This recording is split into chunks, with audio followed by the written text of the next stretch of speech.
Simbang Gabi. Ang Simbang Gabi o Night Mass sa wikang Ingles ay isang tradisyonal na selebrasyon ng Holy Mass sa Pilipinas kapag Desyembre o Christmas season. Ito ay ang pinakamatanda at sikat na tradisyon sa Pilipinas.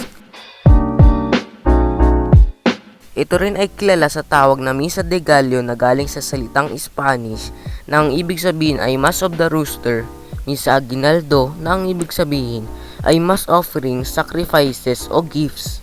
Ito ay isang misa na nagaganap tuwing madaling araw. Ang Simbang Gabi ay may 10 misa na nagsisimula sa Disyembre 15 hanggang Disyembre 24 bago ang Pasko.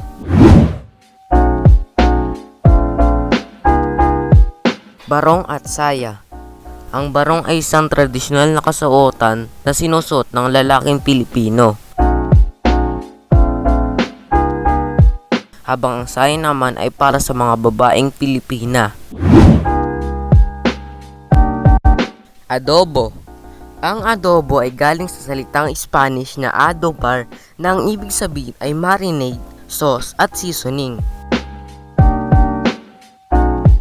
Ang adobo ay isang sikat na Filipino dish na naglalaman ng karne, seafood o gulay na minarinate sa suka at toyo, bawang, bay leaves at black peppercorn.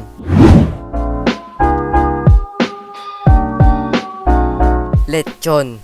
Ang lechon ay madalas makita sa mga birthdayhan at sa iba't ibang rehiyon sa Pilipinas. Ang salitang lechon ay isang Spanish na nangangahulugang roasted pig. Pinakbet.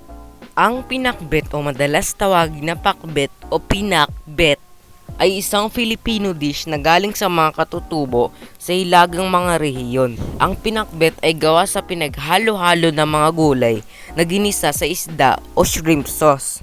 Ang pinakbet ay galing sa salitang Ilocano na pinakebet na ang ibig sabihin ay shrunk o shriveled.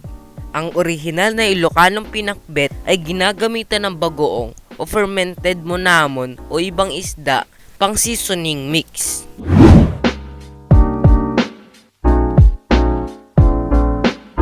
Bulalo. Ang bulalo ay isang beef o karne na dish sa Pilipinas.